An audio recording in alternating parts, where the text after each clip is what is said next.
ਇਜਾਜ਼ਤ ਨਹੀਂ ਸੀ। ਮੈਨੂੰ ਉਸਤਾਦ ਜਾਨੀ ਨੇ ਇਜਾਜ਼ਤ ਪਾਈ ਸੀ ਅਤੇ ਮੇਰੇ ਨਾਲ ਦਾ ਤਕਰੀਬਨ 2 ਮਹੀਨੇ ਦੇ ਇਜਾਜ਼ਤ ਸਿੱਖਦੇ ਰਹੇ, ਨਾਲੇ ਕੰਮ ਵੀ ਕਰਦੇ ਰਹੇ ਹਾਂ।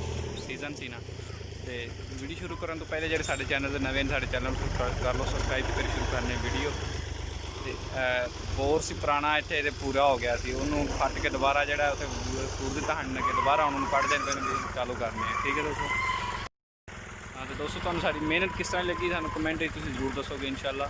ਇਹ ਝਰੀ ਮਾਰਦੇ ਪੈਣ, ਬੋਰ ਪੁੱਟ ਕੇ ਬੋਰ ਸਾਫ਼ ਕਰਕੇ ਨਾਲੀ ਕੱਢ ਕੇ ਅਤੇ ਉਹਦੇ ਪੱਖਾ ਰੱਖ ਕੇ ਦੁਬਾਰਾ ਚਾਲੂ ਕਰਨ ਲੱਗੇ ਨੇ। ਪਹਿਲਾਂ ਬੋਰ ਜਿਹੜਾ ਸੀ ਪੂਰ ਕਰਤਾ ਸੀ, ਨਵਾਂ ਕਰਾਇਆ ਹਨ, ਅਤੇ ਨਵਾਂ ਬੋਰ ਵੀ ਆ ਹੁਣ ਦੂਸਰੀ ਜਗ੍ਹਾ 'ਤੇ ਚਲਾਉਣ ਵਾਸਤੇ। ਇੱਥੇ ਫੀਟਰ ਲਾਉਣ ਦੇ ਛੋਟਾ ਬੋਰ ਹੈ 5-6 ਦਾ।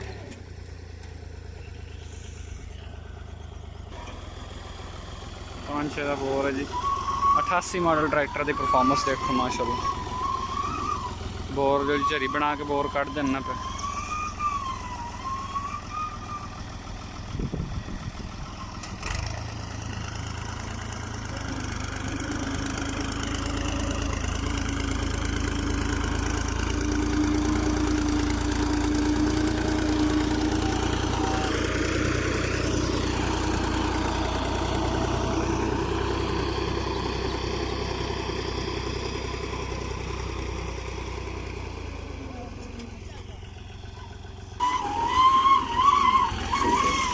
देखा दोस्तों बोर कोई नज़र आया हम थोड़ा बहुत,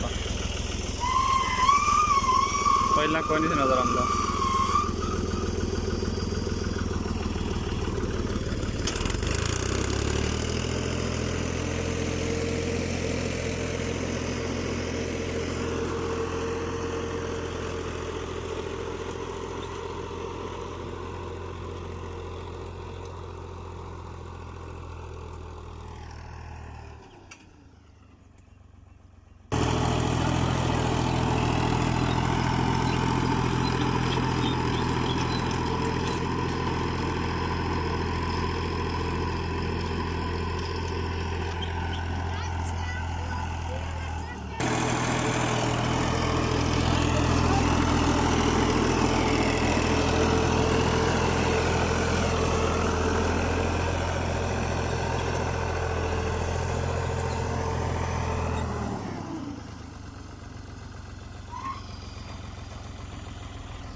कोई डूंगी है तो जगह सुक्की, ट्रैक्टर स्लिप मारता पे क्योंकि फट्टा भी थोड़ा थोड़ा आ रहा था।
है दोस्तों, तो मिलते हैं हमेशा की तरह नेक्स्ट वीडियो। तब तक अपना हो जाएगी। 88 मॉडल की परफॉर्मेंस कैसी लगी कमेंट में आप मुझे ज़रूर बताइए।